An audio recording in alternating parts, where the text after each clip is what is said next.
Hey guys, Justin Caputo here. I'm super excited for today's episode because I am closing on my newest short-term rental here in Scottsdale, Arizona, and thought this would be the perfect opportunity to dive deep into the numbers and really answer the question, is it still a good time to buy an Airbnb? Is it still going to make sense? Is it still going to profit?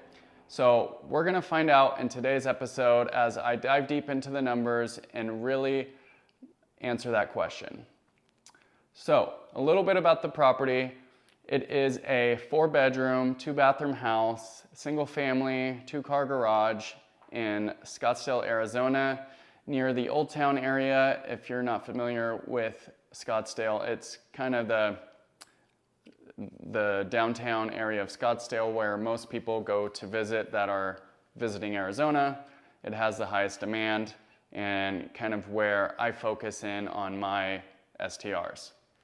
So this property was actually on the market. It sat on the market for a little over a month, and it originally was listed for $750,000, and it was a flipper that actually had it listed, and he had dropped the price. I'd been watching it and had seen it previously, but he then dropped it to $599, and I run enough numbers that I know that at that price point, I could easily make this property work. So I jumped on it, of course, and was able to lock it up, and we officially closed this Friday. Yeah! So super excited about that. I will take you guys through and document the whole process from start to finish and everything in between. This one's a little bit different than all the others that I've bought because traditionally my strategy was to buy a distressed home, go ahead and renovate the whole thing and add equity and force that appreciation, and then at the end of the whole process I would then do a cash out refinance. However, with the rates the way they are, likely not going to happen, but luckily this house for the price is already going to pencil and it's already flipped. So that means that there's going to be a lot less operating costs and I can get on the market a lot sooner. So the biggest thing that I have to do to this property is add a pool. That's a must here.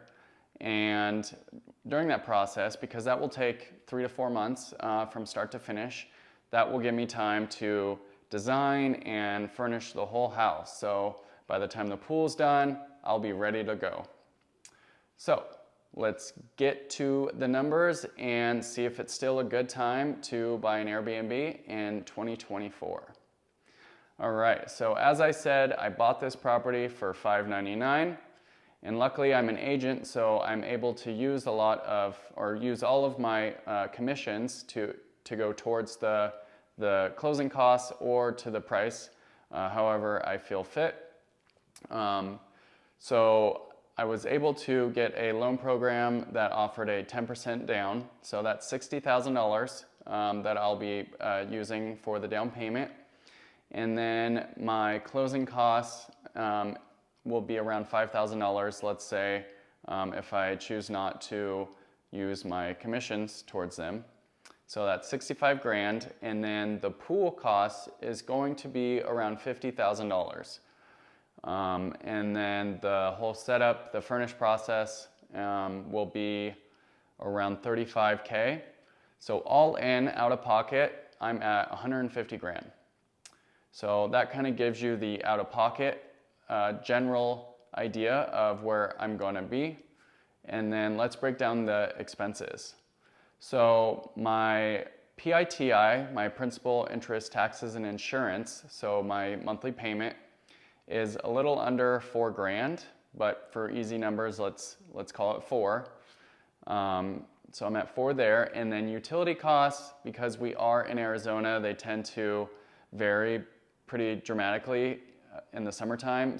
But on average, we are around $400 a month, conservatively, and our monthly expense for supplies such as paper towels, toilet paper, things that go out, batteries, etc., average around $100 a month. And then lastly, our cleaning expense comes to around $1,000 a month. So our total monthly expenses are $5,500. And my projections for this property are going to be, and I'm always super conservative with this because I'd much rather be way under than way over, of course. But we figure $2,000 a booking, which is well below our average booking rate. So that brings it to $8,000 a month. And so if you take that and then subtract the expenses, you're left with $2,500 net a month, which comes to $30,000 a year. And if you do the cash on cash with that, that is a 20% cash on cash, which is really good if you know. And I always like to calculate my recapture rate. So how long will it take for me to recapture all of my money that I put into the property? So if I'm all in at 150, it's going to take me only 5 years to recapture all of my money back, which is really good if you think about it. So does it pencil? I would say yes, it does. But the important thing is, and the only reason it pencils is because I got it for a good price. The only reason people, well, not the only reason, but the biggest reason that people are in an upside down position or their Airbnb is not generating any positive revenue is because they paid way too much for their property. And I know that was pretty common back in 2020 and 2021, but you have to be disciplined, you have to know your numbers, and you have to work with someone that is familiar with Airbnb, or at least an investor-friendly agent that knows how to calculate cash on cash return, the cap rates, things like that. And so you have someone that you can trust and knows what they're talking about.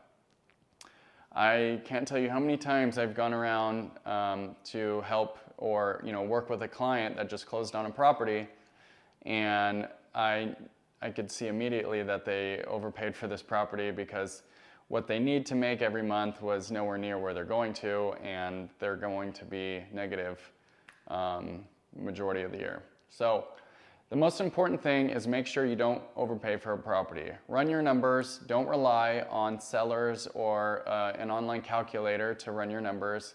Run it several times and be super conservative with them. Don't lie to yourself. Don't exaggerate the numbers. Always go in a little under.